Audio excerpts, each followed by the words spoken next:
It is Monday, March 24th, 2025, and a lot's going on in the world. And I've also got two of our most popular hosts that are here with me as well. So we'll see what they've got to say about the news once I get to some of the news items. But I see that Dr. Sharif out of Bangladesh and the World Talent Economic Forum is here, along with Stella Adams. But let me get to the news items, and we'll see which one of our other regular panelists join us as well.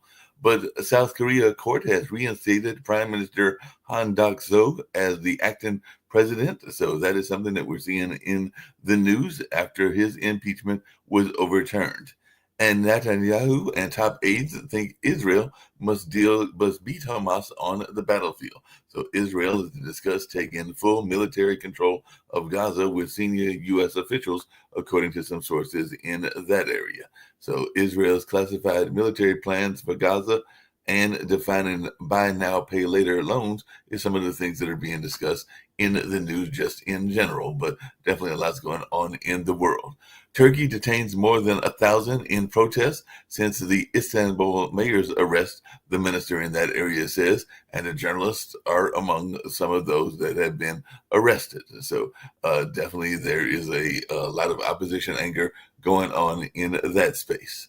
And Egypt makes a new truce offer as Israel strikes in Gaza, kills 65, according to some local officials there in the Egypt area. So Israel strike kills scores in Gaza as Egypt has offered this new ceasefire proposal. So we'll see how this plays out as well. And Hamas says terror group responded positively to Egypt's proposal to revive the truce, and that was reported on yesterday. And the second lady, Usha Vance, is to visit Greenland as Trump continues his threats of purchasing Greenland and all along those lines. So anger in Greenland over plans for U.S. officials' visits, and Greenland has rebuked Trump officials' upcoming trip as aggressive. So that's something that we're seeing in the news as well. And Israeli strikes at Gaza Nazar Hospital kills Hamas officials and aide. IDF said to launch a probe of unauthorized demolition of central Gaza hospital. So definitely that's something that is continuing to go on in the world. And Japan protests China's description of Ishiba and Wang meeting. So Japan, China, and South Korea discuss trilateral cooperation. At least that's what was reported a couple of days ago. But Japan protests Chinese government statement says it says misquoted Prime Minister Ishiba. So definitely there's some things going there, and we'll see how that goes as well. And Ukraine's most dangerous city craves respite from killer drones as peace talks run on. So Ukraine's jammers are confusing Russia's Glad bombs, and definitely it looks like Russia drone pilots are hunting Ukrainian civilians on the streets like a video game, according to one report. And up to 80% of Russian drones are being shot down in the Kherson region, according to military administrations reported in Ukrinform. So definitely that's something that we're seeing being talked about as well. And Pope Francis makes a public appearance in Rome. Pope Francis appears frail as he's discharged from the hospital to continue his recovery at the Vatican. So he made his first public greeting and blessings from the hospital. And Ben Gvir says Shin Bet Chief Bar should sit in prison, claiming he conspired against democracy. So that's something that is definitely being talked about in the Israel theater and all along those lines. So definitely Israel cabinet approved that ouster of Shin Bet Chief last week, and some people are calling that move illegal. So we'll see how that plays out and what folks have to say about that as well. And EU's Callas is to visit Israel for talks amid renewed war in Gaza. So the Israeli foreign minister is saying it is natural for Israel to expect European support. So Sahar to the EU envoy says Israel is fighting the war of the free world. And I know there were some similar kind of sayings that had been said about the Ukrainian war as well. And Japan's weather agency declares flowering of Tokyo's cherry blossoms as they get ready for that particular flower to come out in that part of the world. So the first cherry blossom bloom of 2025 was confirmed in Kochi, Kamamoto. So it's official. The 2025 cherry blossom season in Tokyo has now begun. So that is a good thing for those like to hear good news, and with all the other news that is going on in the world as well. And Israel-Lebanon truce in danger after fresh attacks. That was reported on a couple of days ago. So Israel strikes Hezbollah in response to rocket fire in the most significant flare-up of tensions since that ceasefire. So sometimes these ceasefires still have things going on in that space.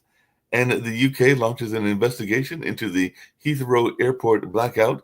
So National Grid chief says Heathrow had enough power despite the fire shutdown and everything like that. So there are some people that are asking, why did the Heathrow boss, Thomas Waldby, leave the deputy to close the airport? But definitely, that's going on, and we'll see whether there's any more airport shutdowns anytime in the near future. Let me get to some U.S. news, and then I'll bring on some of my guest and fellow host and everything. By the way, Sudan's army seizes control of the central bank amid city gains in Khartoum. So that was something that was reported over the weekend as well. So we'll see what's going on in the U.S. really quickly. I know that there's protests that are going on in various ways and everything. And by the way, Mia Love, in sad news, the first Black Republican woman elected to Congress, died at the age of 49 after losing her battle in the fight against cancer. And wildfires in the Carolinas are burning more than 6,000 acres, prompting evacuation. So evacuation is ordered as wildfires burn in Helene-ravaged western North Carolina. So that's something that we're seeing. And of course, there are our weathermen and others that are asking folks to be cautious with outside burning and all along that line. And looks like there's a quiet standoff in the Capitol area over Trump's agenda and all in that space. So definitely there are even some hurdles that maybe Republicans are facing as they shift focus to a bill to pass Trump's agenda. So we'll see how this goes and whether Trump's agenda is passed or not. So definitely that's something going on in that way. And Russia and Ukraine are holding U.S. mediated talks in Saudi Arabia. So hopefully we'll see whether these talks can lead to a ceasefire as well. So U.S. and Russia in Black Sea ceasefire talks after an overnight strike pounded Ukraine. So definitely the wars in both Ukraine and Israel continue, and they do have impact on how things are going in our political landscape, even here in the United States. And Trump criticizes his portrait in the Colorado's Capitol, saying nobody likes a bad picture. Trump calls on the Polis to remove a purposely distorted portrait of himself hanging in the Colorado Capitol. So he's demanding Colorado take down what he says is a purposefully distorted painting. So we'll see if the folks in that area do that or don't do that. But we'll see how that all goes on. And U.S. deportation flights to Venezuela resume after a spat that was going on in that area. So the first deportation flights land in Venezuela from the U.S. after countries agree to resume repatriations. So definitely it looks like Venezuela will resume accepting U.S. deportation flights.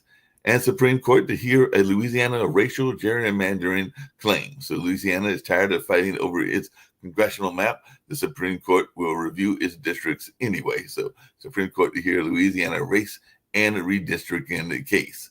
So definitely we'll see how this goes on. And Musk and Trump are rushing up their involvement in the Wisconsin Supreme Court race. President Trump endorses Brad Schimel, and apparently Susan Crawford reacted to that. So we'll see how this goes on as rallying anti-Musk donors. Liberal judge raises $24 million in a key court case. So definitely a lot's going on in that area.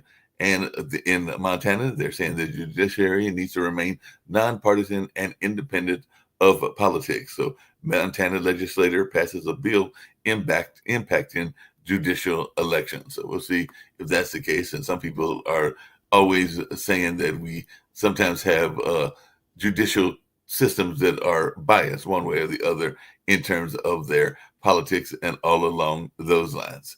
So I got some other news, but I'll get to that maybe later in the news. Chuck Schumer, by the way, says he is not stepping down as he faces growing Democratic anger. So Democratic leadership questions loom over Congress' return, and Schumer says he's staying put amid the growing resignation. So, like I said, we've got a lot of folks that are here with us, including one of our regulars, Rick Rosner, and we've also got Stella Adams, and we've also got Dr. Sharif, and one of the founders of the network, Nick Balveda, who may be coming back as well. Looks like Sharif might have departed, but he might come back later on as well. But Stella, you're one of our regular hosts. You've got that show, Doing Justice Brings Joy, and you talk about a lot of the things that we were talking about on this particular news story, because I know you talk a lot about what's going on with the boycott with Target, as well as even gerrymandering and things along those lines. So I know that you've been very active in the political landscape for a while. So if you want to remind our fellow panelists a little bit about yourself and maybe some of your thoughts on some of these news items that have happened today. Yeah, thank you. And thank you all for having me on today.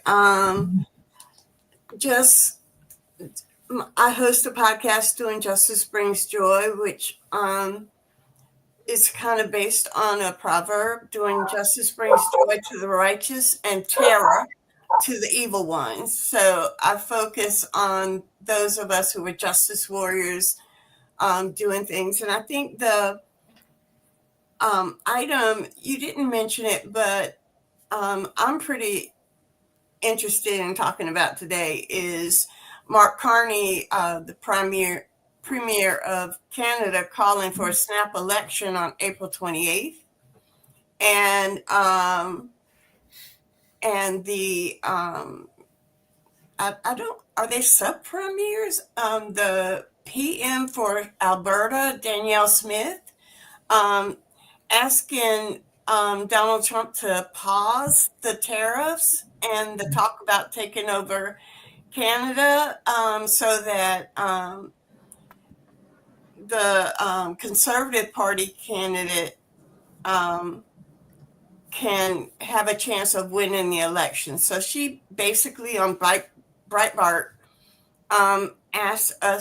asked Trump to interfere in the Canadian elections that are coming up on April 28th. So I thought that was real interesting. And this continued kind of rhetoric coming from the administration about taking over Canada, annexing Canada, and the Canadian response. So it's going to be an interesting month as they conduct this snap election. I was wondering what other people might have thought about that. Yeah, Nick, any thoughts on that? And along those same lines, I did mention the Canadian thing, that apparently Greenland is not all that thrilled, and they are sending Usha Vance, the vice president's wife, over there, and there have been some others, including some of Trump's folks, that have gone over there to Greenland. So that's one of the other places that they've talked about annexing and everything like that. So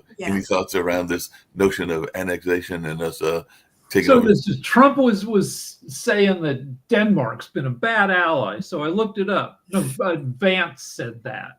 And, we might have to take Greenland away from him. And I looked at it. Denmark's been one of our greatest allies. Denmark has increased the percent of its GDP spent on defense to what Trump wants, which is over 2%. That's the NATO standard. So it's done that. It's done a ton of other stuff. And somebody informs me, I haven't double checked it, that Denmark lost as many troops in Afghanistan during our long war as the U.S. did. Well, I wasn't aware of that and everything, so we got to do some research on that and see that. I wasn't aware of those casualty numbers, but when you think about Denmark's population and our population, that's staggering in terms of being a true friend and ally. Here, I'm Googling it right now. Let's see what it says here. Looks like Denmark lost 33 soldiers. But then another source says 52 soldiers. So I don't know if it's killed and wounded, but more soldiers per capita in Afghanistan than the U.S. So that's per capita. Hey, Rick, just really quick, and this is for both of you because it comes down to an area that has been impacted. I wanted to know both of your thoughts because this is something that I know you're both aware of. But California had a lot of fires. I know that even Stella went down and went to a part of California that was minority oriented and saw some of what was going on in that space in terms of talking to folks. I think it's Edenton, if I remember the name of the town. And now we're having evacuations ordered in our.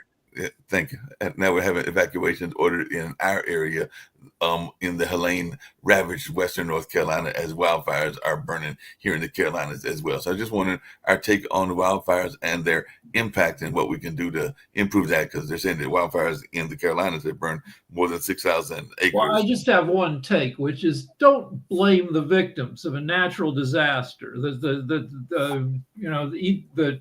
I'd say mostly it's Trump and company who like to politicize the disasters, and there are political aspects, but it's not the people who have lost everything. That it's in California and in Hawaii, it was to some extent sloppy power companies who didn't properly maintain their equipment, and so there's a political dimension to that, but. It's not because we didn't rake the forests. Malibu doesn't have forests really, and neither did Altadena. So there you go. Yeah, but on the other hand, the people in California really didn't take it seriously, and we could see that through the Getty Museum. The Getty Museum stood through the fires because every day they took it seriously, and every day they actually made sure that they had fire retardant roofs. They made sure that their gardens were clear, et cetera, et cetera, et cetera. The rest of the people that are entitled, which is most of Southern California, didn't take it seriously. That's not the case for the That's not the case. Why am I being interrupted again? Okay, is Jacoby here? No, it's not Jacoby. Do I get to speak and then you can say what you want? But I'm just saying that if you look at Southern California, it sits on a fault line. Sooner or later, they're going to have earthquakes. A lot of those things are going to go into the sea. And sooner or later, they're going to have fires, which they all did. And the next thing they do, which is just appalling, they cry to Washington, D.C. and ask taxpayers from Kansas to Maine to pay for their lifestyle. Totally reject it. It's a California problem. Keep it in California. That's it. Okay, so but Shelley's actually in North Carolina. She was going to respond back to what you said. Go ahead. That's not the case in Altadena.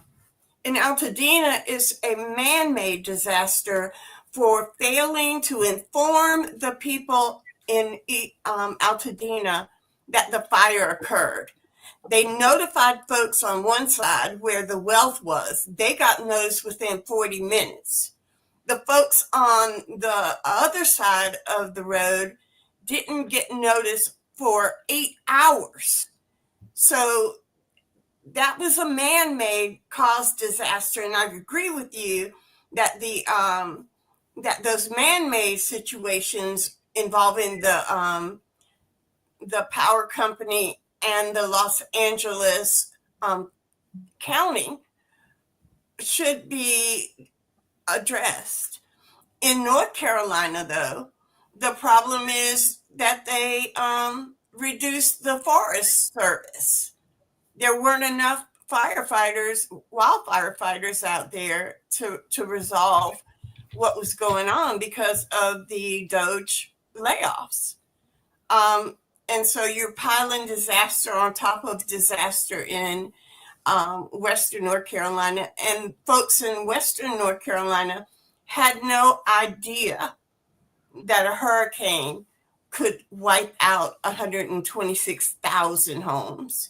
And if you live in the mountains, you don't have flood insurance unless you're in the Yadkin Valley. So it's true what you're saying. 17 people died in Altadena, and they were the people who lived in somebody screwed up. And when this stuff goes on in LA, you're waiting for a notice to come over your phone. Some people do. It's saying now's the time to evacuate. You get a get ready notice, and then you get a get out notice. And the people in the less affluent half of Altadena didn't get that. 17 people got burned up. What makes so with the earthquake? So yeah, we're going to get hit with an 8.0. But the deal is our building code. When we moved here, it was this thick. Now it's this thick because we spent our own house here. We added metal to all the walls so our house doesn't get the crap kicked out of it. So there's some. Now, the thing that makes me crazy is, are they really going to rebuild Altadena and Malibu using the same construction that went up? You can use fire hardened construction, stucco, aluminum studs, the roofing, landscaping that keeps burning. So I don't know. I'm hoping that we rebuild smarter. But when you talk about, and if you notice in California, though, this fire was predictable by the insurance industry, an industry that is near and dear to my heart since I work very closely. Yeah, because they pulled everybody's insurance. They pulled ours. We had to go search for a new policy. They could see it's a disaster waiting to happen. Now, in North Carolina, where I used to live, it was a big problem. Carolina Trace Country Club was the potential for fires. If you ever go there, it's beautiful, all these woods everywhere. But every day I said, if we ever got a drought and there was a fire at Carolina Trace, that whole country club would go up in smokes. Seriously, because there's nothing to stop a fire there. There's no distance between the trees. The trees are on top of you. So you're paying for that risk. Fortunately, you're able to get your homes insured. Okay, now let's go to California. Apparently, the insurance company underwrite that. Apparently, the insurance companies go, we're not going to underwrite this risk. It's too great. Yet the leaders, how wonderful they are in California, didn't listen, and neither did the people. And so what happens is the disaster occurred just as predicted. Right after the insurance companies go, we can't underwrite this risk. But if you look at the risk of California, one reason I could live anywhere in the world but Southern California, which is beautiful, is not on my list, is because of the fault lines. You're sitting on a disaster waiting to happen. And then when it happens, what are you going to do? Cry? If you can't underwrite the risk, if insurance companies won't provide you insurance for that, there's only one other choice: leave California. But we have to leave a lot of places because there's fault lines even in North Carolina. There are fault lines throughout. Your fault lines are nominal. I mean, if you look at, they were saying like Washington State has more earthquakes, but they're a little tiny. But still, Seattle is on the Squamish fault line. And so Seattle isn't a really great place to live because it's a disaster waiting to happen. So you got to pick your poison where you want to live. It's like saying, I'm going to live in the middle of Kansas where the tornadoes come and then cry when a tornado rips out my house. You're going to have to think really smart where you live. So we moved to Barcelona. And even in Barcelona, when I'm looking at homes, I look at these potential long-term, short-term risks, from fault lines to weather patterns. They had a place here that Dana hit and in Valencia, and the rivers flooded. Now, the thing is, key thing, because I looked at homes and they're under the floodplains, dumb, because when the river floods, guess what? There goes your house. No, I'm going to cry to the government to go pay for my house. So all these 100-year floods are happening now once every 5 or 10 years because of so you moved to Barcelona, and one reason you moved there is Spain has murder rate 1/10 the United States. So my question is, one of my favorite stand-up comedians, I just heard a routine where he talked about buying a gun because he thinks that in America there's a chance shit will hit the fan. So what do y'all think? You're right. In Spain, it's not an issue. They don't have the crazy Second Amendment that you guys do over there. And so with your Second Amendment, as long as it's not repealed, not advocated in this show and other shows, you need to repeal it. It's good for the 1700s, but it's not good for now. You need to get rid of it, and you need to create safe zones like they have in courtrooms, and they also have in airports. You have to do that everywhere because other than that, you're living in a place where you're saying the murder rates are much higher. And then in Spain, our longevity is higher. The average person in Spain lives like 83. In the United States, it's like 76, 77. Now, why is that when in the States, they purportedly have the best healthcare system in the world? And Nick, just really quickly, because I know you mentioned that and Rick just mentioned it as well, but how are the safe zones? I know you don't have school-age kids, but how are the safe zones with schools? Because one of the concerns that people have with safe zones and all along those lines is that if you have that kind of security that you have at the airport, are you going to enforce it throughout? Because I know even here in North Carolina, there are certain schools that have resource officers, and they also have sometimes schools that are heavily guarded and everything, whether that's with police or whether that's with school guards and everything. And sometimes that can frustrate people when they feel that their civil rights are being taken away and everything. And Stella probably can address that better than I can and everything, because I know she's got some folks in her family and others that battle against some of those kind of restrictive kind of school enforcement where you want safety, but do you want it to be too kind of like constraining to the students? Well, the thing is, apparently we don't seem to have that problem in courtrooms, nor do we seem to have that problem in airports. So you take the same system and you repurpose it over to the school systems. And you could do that if you had the will to do that. Now, you could do it to the whole country, which they did in Spain and Australia. Then you wouldn't have a problem at all. But you don't have the will to do it. So you don't have the will to do it. I live in Barcelona. I'm very happy. So my question is, you got 250 million adult Americans with 70 million guns. And with them, conservatives own about twice as many guns per capita as the libs, but that's still plenty of guns if like things get totally crazy. What do y'all think? Do you think are you considering getting a gun in case things get crazy in America? No, and you guys are screwed over there too with your Second Amendment. Yeah, we can't get rid of it. It's not going away. The guns aren't going away. So do you join them instead of? No, you just moved to another country. I'm actually enjoying Spain. Spain's great. Go to Canada, where Sasha is, right below me. That's great. Why would you live in the United States of America? Now it's a good place to live. As a woman in America, well, I gotta arm up. Yeah, that's right. Yeah, but even that, I can promise you, that will not help you. It will not. Let's don't speak over. Yeah, hold on a second, Nick. Let Stella speak. We're speaking over each other. We're trying to get away from that this time. All right, thanks, Mark. Sorry about that, Stella. No worries. As a Black woman in America, and one of those liberal folks who, when you see the folks are arming up against you, you don't take a knife to a gunfight. And I was an anti-gun person most of my adult life, but now I'm armed up, and it's not just to hunt ducks, but it's to defend myself. My life and liberty are at risk.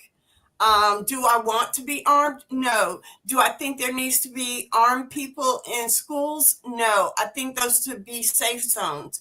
But we have a legislature in North Carolina that is saying that you don't have to have a permit to conceal carry in a school or a church or a hospital. That's crazy.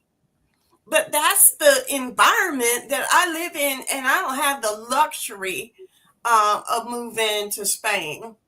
Wish I could, because I love Paella. Well, you can always move to Bangladesh. Sharif just joined us from the other side of the world. Yeah, he joined earlier, so I'm glad he's back and everything. Hey, Sharif, what is your take on this? And how is the gun rules and regulations in Bangladesh? Is everybody over there in Bangladesh carrying guns? And what do y'all think when y'all hear about the gun violence that is taking place in the United States? Right now, Bangladesh has some challenge, especially, after this political transitions, Bangladesh has some sort of challenge. But good point is that we are improving. But how I see in USA, that USA is open for gun and all of the things. I think, Bangladesh is not like that. Our people is good. Our people is kind, and it's actually vibrant communities. Yes, religion some point is play a role for conflicting and some other things. Politics play roles for conflicting and some other things. But you have to understand, like around 270 million people, we speak in one language, in Bengali, right? Everybody is speaking one language. Let's say when I visit California, there are many cultural people, right? In USA, there are a lot of cultural peoples. But we are speaking one language, so we understand each other. We can, when any challenge comes, we help each other. When any problem comes, we help each other. Even our culture, we have our family, right? Family is very important aspect for us. Like my father died in 2017. My mother, my wife, my family values is very important. So we love to take care of our family. We love to take care of our parents. So this is actually completely different if you compare USA culture. So that's why uh, uh, uh, we are not uh, eh, we don't have this kind of culture like this gun and the killing peoples and these things. Yeah, that makes a lot of So sense. I have Hey, a Stella, question about Bangladesh. Right now, a lot of people in America are watching The White Lotus, which this season takes place in Thailand. And Thailand is known for being extremely friendly to tourists. Like, just the people there are super nice and courteous. And so you're one country over from Thailand. It goes Thailand, then Myanmar, then Bangladesh. Is it the same for tourists who come to visit you? Yes, many people from abroad they come to visit Bangladesh, but honestly speaking, how I see in Malaysia or Bangkok or Singapore or Dubai, it's a very good tourist place. Still, Bangladesh is not like Dubai or like Singapore. Um, we have lot of natural beauties and lot of natural things, but it's not. But we have our own ecosystem, own people. Let's say almost 200 million peoples in Bangladesh. In East Bengal and West Bengal, we have 270 million people who speak in same language. So this is actually very big community, right? But our country is very small compared to, I think, Silicon Valley is 4 or 5 times bigger than California is bigger than Bangladesh. So we are very small country, lot of people, and we have harmony. Sometimes we have challenge, but uh, we are not open like USA. yeah. Hey, Okay, so just you've really got quickly. almost as many people as in America in a country that geographically is like 1/4 the size of California. Yeah, Yes. that's true. Hey, but Sharif, I have one issue with Bangladesh and going to Dhaka. And I don't know how I'm going to get away from this issue. I'm asthmatic, okay? So my lungs aren't the greatest in the world. Every time I read about air quality index in Bangladesh, and same with New Delhi, that's the reason I'm hesitant to go here. You guys are off the charts. I mean, not in a good way.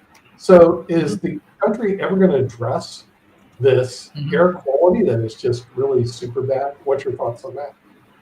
Yeah, very good point. Very good point. That is the area our World Talent Economic Forum work with Dhaka South City corporations. Dhaka is very big, like big community. One is Dhaka South and another is Dhaka North. So I'm closely working with Dhaka South city corporations, and from my institution, my research centers in Dhaka, we are developing urban planning. So this water purification, waste management, air purifications, we are planning to solve this complex problem. Uh, Beside that, we have many donor agency like JICA, like definitely European Union. Uh, they heavily helps to develop this policy and technology developments.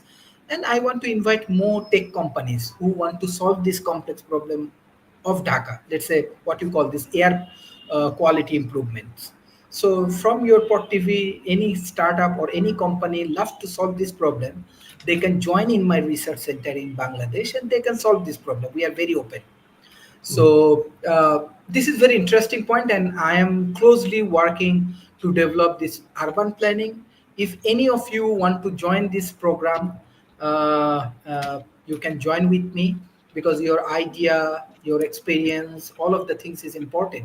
This is very complex problem, so we can solve together. Speaking of joining situations and all along those lines, would you send a invitation to the economic show to Stella as well? And Stella can give you her email if you don't already have it, Nick, and everything. Because the reason I'm saying that is because I'm going to have her talk about something that is very dear to her heart and everything, which is that if somebody is not acting right, that sometimes boycotts work and all along those lines. Because there has been a boycott because of the certain views on DEI and all along those lines that were taken against Target, taken against Amazon, and taken against a number of other companies as well. So it seems like the Target boycotts have actually been working because Target is actually being hurt economically, if I'm understanding from her show and everything along those lines. So Stella, if you want to just inform our folks about that notion of what's going on with those boycotts. And I did mention, I think it's Target, Walmart, I think Amazon is now on the list, and there might be one or two others as well. But how are those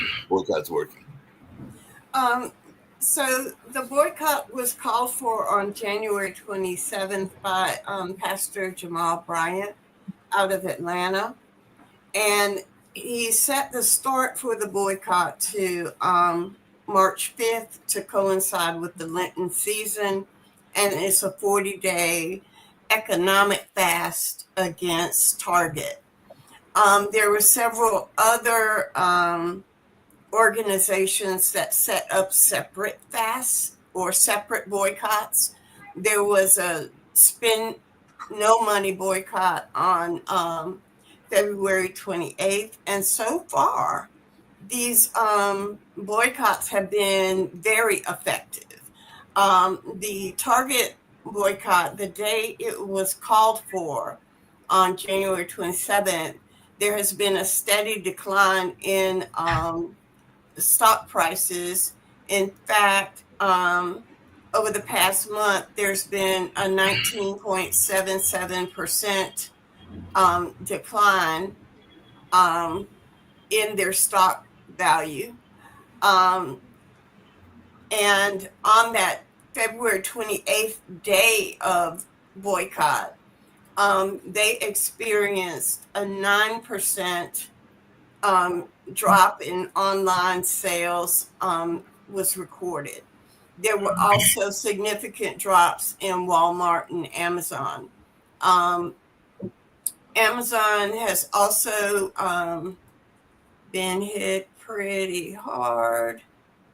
And Amazon has experienced a 9.73% drop in their sales over the past month. And Walmart has experienced a 6.71% drop in its market.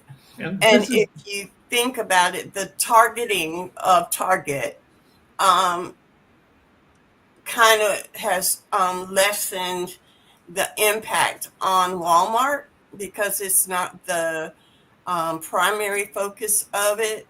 However, the more concentrated boycott will begin on the week before Easter, and they're going to try to tank their sales during the. And this is because Target and Walmart got rid of DEI, right? Is that the deal? In order to kiss Trump's butt?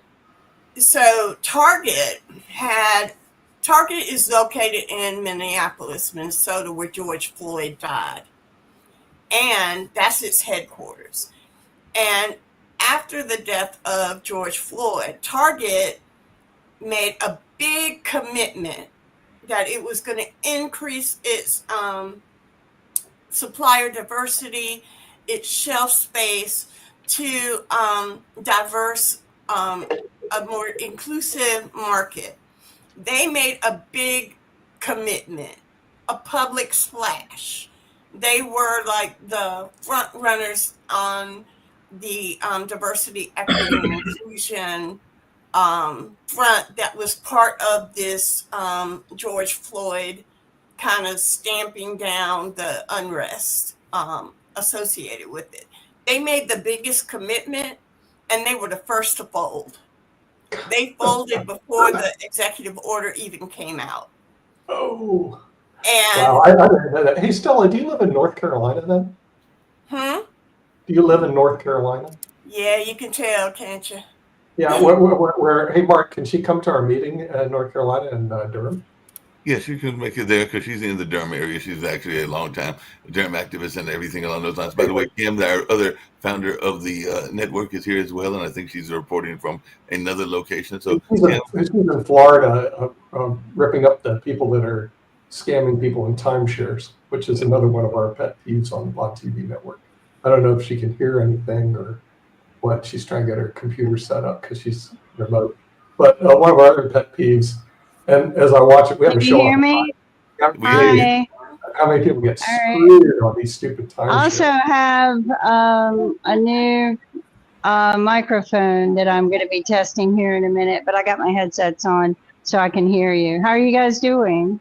Doing good. We were just talking about Tella's show, which is doing quite well. It's one of our newest shows and everything like that. So it's every Friday at noon, and it's talking about doing justice brings joy. So definitely that's the new show where she's dealt with everything from the fires in Justice California brings joy. to a number of other political issues and social justice issues. She's a Well, social you know, there's no warrior. such thing as justice in the justice system. It's always a negotiation of some kind, a compromise. There's no justice. So, but anyway, I'm reporting live here in Kissimmee, Florida, just outside of Disney at the Hilton Properties. Apparently, they're hosting a huge conference here, ARDA, where they are having a conference, a business conference, as well as a ceremony. Efficiency ceremony? Oh, no, not efficiency ceremony. What kind of an award ceremony? Okay. I'm on my spicy mode today. But anyway, we haven't met anyone just yet. We're working on that. We just set up. We got over here. We've tried to get in time for the show, but we're going to be doing interviews of people, the executives of Hilton and the executives of Wyndham, and there's just, it's huge. I don't know if you can see outside the window. Oh, it's beautiful. Yeah, and then I took some videos of the conference hall yesterday. But yeah, we're just here trying to get to know a little bit more about you know, what's going on inside the timeshare community. They don't really call it that; they call it development properties. You know, but anyway, that's what we're here for today. And tomorrow, 3 days. It's a 3-day event. But I think we're only going to be here 2 of those 3. So anyway, all's good here. The weather's perfect. I was at Epcot on Saturday. I decided to take the day off. And guess what happened, guys? What happened? I walked, you could go Google it. I walked off of the Ratatouille ride over in that France. And I was going to go get something to eat, but the line was too long. So I said, well, I'm just going to keep walking. And just as I walked out, something went boom and a huge fire. It was a huge fire. And they had to close that part of the park down, but it was very huge. I didn't get any video footage of it. I just tried to get out of the way. But yeah, it was quite like, I don't think they've ever had anything like this happen before. And that part of the park will not reopen until tomorrow. Did y'all get refunds? Because a day Yeah. pass to Disney is like $180. Oh yeah, $200. No, I mean I've already spent the day there, and everything else was open. Everything else ran as if nothing happened. Yep, that's it right there. You can Google it and pull it up. But yeah, it was. But I'm sure the people who were still in, like I literally walked out, had just because I'm like, I'm not going to wait in the lines for food there. I'll go somewhere else. And so yeah, I mean, I felt like it didn't affect me any at all, so I didn't go get it. But I'm sure that there are people who got refunds, but or compensation. But yeah, it's $200 almost to go. That doesn't include your food or anything, or a fast pass. I will say this, a tip. I went single, right? And single goes through the lines faster than the fast lightning passes. Like they'll go, who's single? And you raise your hand, they go on through. So yeah, so just remember that if you don't mind dividing up with your loved one, odds are you'll end up sitting with them anyway. So but yeah, I'm single, and the fast lightning passes, so many people are buying them now that the line is longer than the ones who don't buy any. So I don't know if that's a good thing to invest in that or not, but I had a great time. I got to see and do everything that I wanted to do. And the hotel that I stayed at actually had a shuttle, and that was nice rather than having to Uber it in or drive in. So hold on just a minute. I'm going to put you on All right, let's go back to. Well, we're going back to. I was going to get back to news for really quick then before Kim comes back. And this is something I know Stella is deeply committed to, as well as other people that I know as well. But I mentioned earlier that Louisiana is having this racial gerrymandering claim and all along those lines. And I know that even where Kim is at in Florida and definitely here in North Carolina, we've dealt with gerrymandering. So I was just wondering our takes, because you mentioned earlier about the safety of the country and everything on gerrymandering and whether this is something that we'll ever get past and everything. So I'll start with you, Stella, but if you want to jump in, Rick and Nick and even Jacoby, will we ever get past this whole gerrymandering quandary, for lack of a better word? No, I don't see it getting any better, because the people who draw the lines are going to protect their districts. The only thing that's going to change the gerrymandering is if you have a growth in population and you gain a seat, or if you have a reduction in population and you lose a seat, then you have to do significant redraws. North Carolina is a fast growing state. So we've seen in the last 2 censuses, we picked up 2 seats. I imagine we're going to pick up another seat in 2030. But we're still fighting over the lines from 2020 in North Carolina. And heck, we haven't even certified our election from November. Because we still have that judgeship that's still open and being contested. And depending on the ruling, it can upend a lot of our elections, because what's at stake is the votes of 65,000 voters. Mm-hmm. And a lot of statewide elections were decided by less than 10,000 votes. So depending on the outcome of that election, it could change the whole game. Yeah, still along those same lines and everything. And I know Rick might have some thoughts around this as well. I was watching or reading, might have been online, a recent survey that said that the leading candidate for the Democrats coming up in 2028 will be Kamala again and everything. I know you're a lifelong Democrat. I just wondered, and I mentioned earlier in the news, Chuck Schumer and Chuck Schumer's fate and everything like that. What do you think the direction of the Democratic Party should be? Because I know that you've definitely been involved there for a while, and you've definitely been an activist for a number of years. So I just wanted your take on which way the Democratic Party should head. I know that even Rick, who's there in California, sometimes talked about the future of Gavin Newsom, but I just wanted your take on where the Democratic Party should go. First, it should honor its base. It doesn't turn out its base. It expects them to vote for them. It expects them to turn out, and it doesn't honor its base. So if you disrespect your base, I don't know how you plan to win elections. And I hear there's a push to go back to sort of Clinton X type viewpoint. And if they do that, they're going to lose folks in mass. But the problems the Democrats have is they don't turn their base out. If you turn out your base, Hey, that's okay with me. then you could win. Yeah. But they left more votes. They left more propensity Democratic voters in Charlotte than they lost the state by.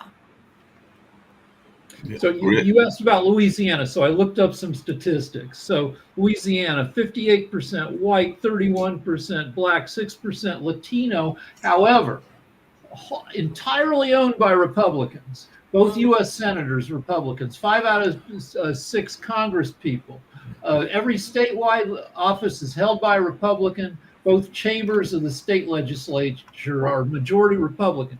Louisiana has some of the crappiest political leaders in the country. So yeah, it's gerrymandered and doesn't adequately reflect, its demographics. Yeah, but the thing is that gerrymandering can be solved using artificial intelligence. And so the thing is, I think in the future, you're going to see it solved because we're not going to relegate it to human beings who are flawed. We're going to relegate it to a computer system, provided you put in the right You got to get the Supreme Court to say, well, that's a reasonable solution. Yeah, it is a reasonable solution because it's metrics, and all you do is you draw based on the metrics, and you turn it over to the computers. But historically, up to now, SCOTUS has said this is too mathematically complicated for us, and they say we don't. We got to leave it up to you. We don't know. We don't know how to leave it up to you. Computer programs are great with math. You know that, Rick. Okay. So the thing is, put the metrics into a computer program, press the button. Because I did see the lines in North Carolina. They're actually atrocious. What are these squirrely little spider lines being drawn for in North Carolina? But you have to force the state legislatures to be fair.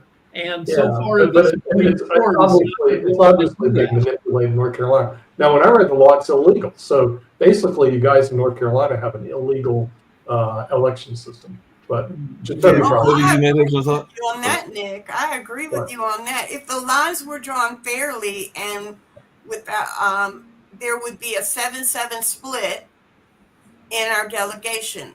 When the courts drew the lines, there was a 7-7 split. When the Supreme Court said no, you draw your own lines, we got 10-3. Yeah, but you see any moron, Stella, any moron can look at the lines that you guys drew and see that it's FOS. I mean, the thing is, whoever did it was a drunken sailor. That's one reason why you need to turn it over to a computer-based system. They'll draw the lines accurately and fairly once you put the inputs in properly, and they'll redesign them also as well. It's a mathematical equation. To the extent that you're not doing it, just plain stupid. You have to enforce it until the Supreme Court is majority robots. You're not going to have AI, redoing the line. Somebody needs to go back to SCOTUS and tell them to reverse that crazy decision. Toby wanted to jump in. Just to point out, Stella, you're right. It's never going to change. Rick, you're also right. And even Nick, you're also right. Yeah, AI, man. Hold on, Nick. Let me speak real quick, Nick.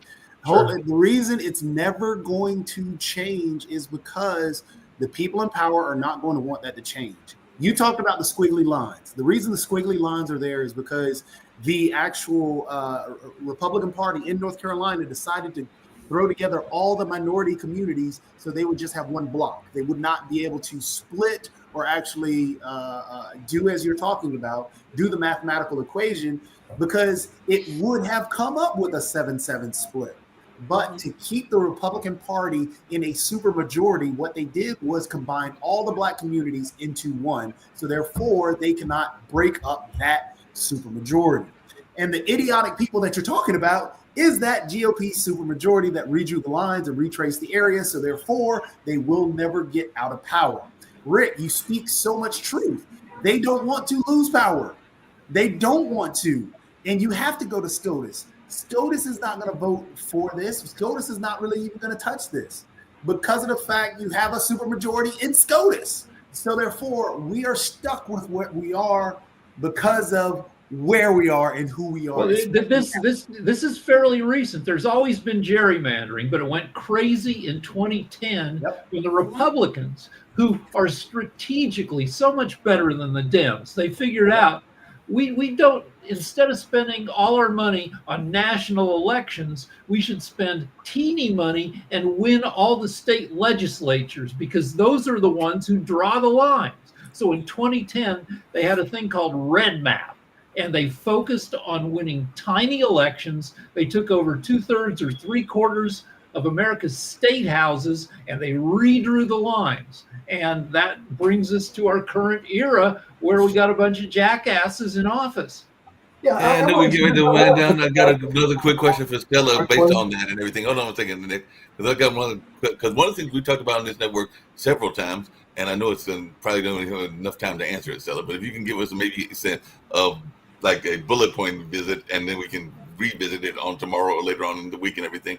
What can the Democrats do about messaging? Because that is one of the things that has come up several times, which even Jatovi, who works with the Bulls and works with the Hurricanes and a number of other things that's brought up, is that the Democrats are not been that great in messaging. Even Rick has brought this up, and I know that you have been just point out Democratic cooperative and everything, Stella. So what can we do better with marketing. It was Mark, messaging. just to point out, the employers that I deal with have nothing to do with the question. Well, I was just letting folks know a little bit about you as well. That doesn't matter. That didn't matter. That's basically, I was just trying to give some context, so it's telling you who you were and everything, but that's irrelevant to the question. So the question was, what can we do about messaging? Flood the frickin' zone. The Republicans are better at messaging, but a lot of their messaging is stupid. But it doesn't matter if you hit people 1,000 times a day via social media with a dumb message. A bunch of people will be persuaded. Democrats lean back and say, well, we stand for stuff that every American wants. And people will find out about us and they'll decide in our favor. That's terrible. You got to hammer people you got to flood them with as many messages as the other side is. Stella, what's But your you also have to hold on a second. The Because the Democratic question was Party for has Stella. to break it down instead of trying to dumb it down. They need to break down issues so that people can see themselves in the message, right? Why are you talking about oligarchy? Just talk about super rich dudes, right? Why are you talking about authoritarians instead of talking about dictators? Are you talking about Nick? Super rich dudes? Dude. I'm waiting on you, Nick. I'm waiting on my ticket to Spain. Look, I'm it's just saying, not just the break things message. down, don't dumb them down, and don't talk to yourself don't talk to yourself. Talk to the people you're trying to reach. Okay, it's not just the message, Mark. It's who's delivering the message. Okay, let's go take a look. Your last two greatest presidents, Clinton and Obama, were very, very good at delivering the message. Mm-hmm. Your other people, they weren't good at delivering the message. They weren't good at arguing the message, and so they lost. But the real problem you have with the Democratic Party is they do not allow development of new ideas and new people. They stifle them. And we saw that with the last election.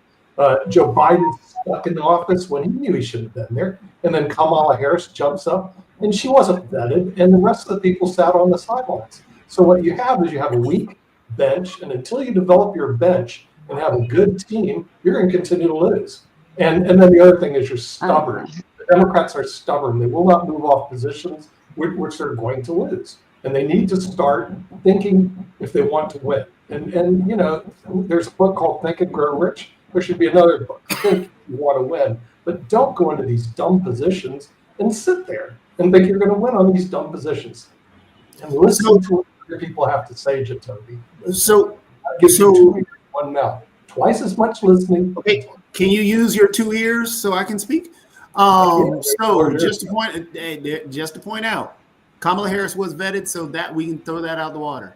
Number two, yes, the truth of the matter is that the Democrat Party needs to have 3 positions they stand on. That's it. 3 main positions. Keep those simple, straightforward, and everything, just like the Republican Party did. Claim, claim, claim. But then on top of that, after you finally stick to those 3 positions and get those instilled in everybody's mind, then you can push back against the culture war that the Republican Party pushed. That was the whole playbook that they utilized. This is the Southern strategy that they pulled from way back when and reutilize that again today. Absolutely nowhere did any Democrat run on any trans issue.